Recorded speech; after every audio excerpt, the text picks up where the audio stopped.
रात के लगभग 8:30 बज चुके थे। निधि रसोई में रात का खाना बना रही थी और खाना लगभग बन भी चुका था। केवल दाल में ही तड़का लगाना ही बाकी था। वैसे भी आज उसने हल्के फुल्के दाल चावल ही बनाए थे।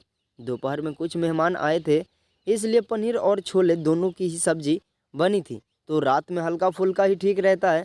अभी निधि यह सोच ही रही थी कि सास ममता जी ने रसोई में प्रवेश किया।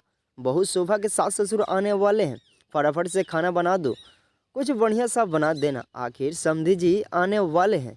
कंजूसी मत करना, ऐसा ना हो कि कल को शोभा को दो बातें सुनने पड़े। मैं ज़रा सोफे के कवर बदल देती हूँ। निधि के जवाब का प्रतीक्षा किए बिना ही सास जी बाहर चली गई, क्योंकि वह जानती थी कि निधि सब कुछ संभाल लेगी। लेकिन ममता जी की बात सुनते ही निधि को 10 दिन पहले की घटना याद आ गई।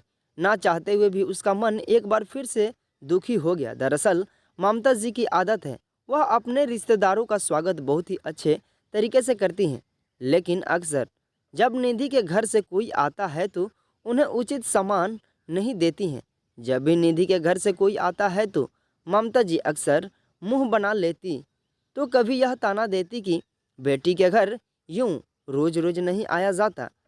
कभी बची हुई मिठाई उनके आगे रख देती हैं, तो कभी कोई और ऐसी बात जो निधि को दुखी कर देती है।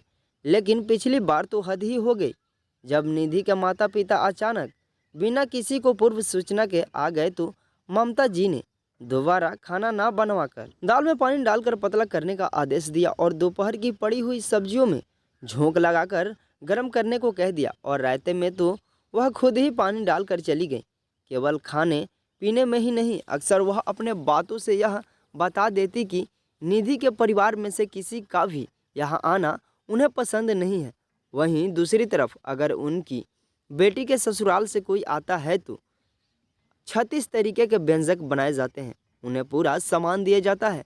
आज भी जब उन्हें पता चला कि उनकी बेटी के सास ससुर आने वाले हैं तो उन्होंने निधि को बढ़िया खाना बनाने का हुक्म दे डाला। हालांकि बाकी हर तरीके से ममता जी का व्यवहार निधि के प्रति बहुत ही अच्छा रहता है, लेकिन ना जाने क्यों जब भी बात निधि के परिवार की आती है तो उनका व्यवहार बदल जाता है।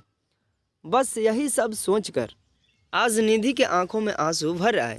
कहते हैं कि किसी के सब्र का इम्तहान नहीं लेना चाहिए, लेकिन शायद ममता जी यह बात समझ नहीं पा रही थी, इसलिए बार बार निधि के मायके वालों को अपमानित करके वह निधि को दुखी कर रही थी। लेकिन आज ना जाने कहां से निधि में भी हिम्मत आ गई। अपने आंसू पोंछकर वह हॉल में आ गई और सोफे के कवर बदलती हुई ममता जी से बोली, मम्मी जी, दीदी के सास ससुर कब तक आएंगे? क्योंकि खाना तो लगभग बन ही चुका है। अरे अभी तो तुझे बोल कर आई हूँ, इतना जल्दी खाना कैसे बना लिया तूने?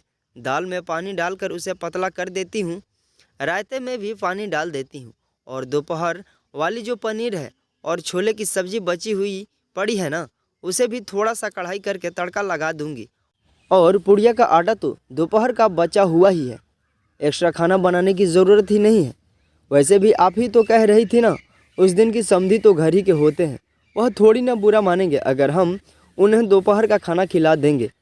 अब दोबारा खाना बनाएंगे तो दोपहर का खाना वेस्ट हो जाएगा ना। याद है मम्मी जी आपको, उस दिन जब मेरे मम्मी पापा आए थे तब आपने यही कहा था, तो फिर आज भी ऐसा करते हैं। दीदी के सास ससुर भी तो समधी ही हैं, घर ही के हैं, अपने ही लोग हैं, थोड़ी ना बुरा मानेंगे। क्यों, सही कह रही हूँ ना मैं मम्मी जी? निधि की कही हुई हर बात आज ममता जी को आईना दिखा रही थी और उन्हें यह एहसास करवा रही थी कि आज तक निधि के परिवार के साथ कितना गलत कर रही थी। शायद इसलिए निधि के कहने से इतना सब कुछ सुनने के बाद आज निधि से आंख मिलाने की उनकी हिम्मत नहीं हो रही थी।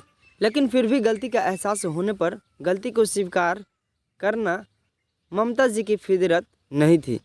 इसलिए चंद ही मिनट बाद उन्होंने चुप्पी तोड़ते हुए निधि से कहा, बेटा, सबसे पहले तो आज तक जो गलत व्यवहार मैं तुम्हारे परिवार के साथ करती आई हूँ उसके लिए मुझे माफ़ कर दे। और दूसरी बात, मैं तुमसे वादा करती हूँ कि जिस तरीके का व्यवहार शोभा के ससुराल वालों के साथ मैं करती हूँ, जिस तरह उन्हें मान सम्मान देती हूँ, वही सम्मान सही से और वही अपनापन अब से मैं तुम्हारे परिवार को भी दूँगी। देर से ही सही, लेकिन मुझ पर गुस्सा करके मुझे सही राह दिखाने के लिए थैंक यू बेटा। दोस्तों, अक्सर यह देखा जाता है कि लड़की वालों के साथ अच्छा नहीं होता है, उन्हें उचित मान सम्मान नहीं दिया जाता, जबकि जिस माता पिता ने आपको अपने जिगर का टुकड़ा दे दिया है उनका सम्मान तो अत्यंत आवश्यकता होती है। लेकिन फिर भी हमारा यह समाज ना जाने क्यों उनकी अवहेलना कर बैठता है। ये कहानी आपको कैसी लगी कमेंट करके बताएं, और ऐसी ही कहानियाँ सुनने के लिए हमारे चैनल को सब्सक्राइब करें। थैंक यू दोस्तों इस वीडियो को पूरा देखने के लिए, और ऐसे ही नई नई कहानियाँ सुनने के लिए हमारे चैनल को सब्सक्राइब करना ना भूलें।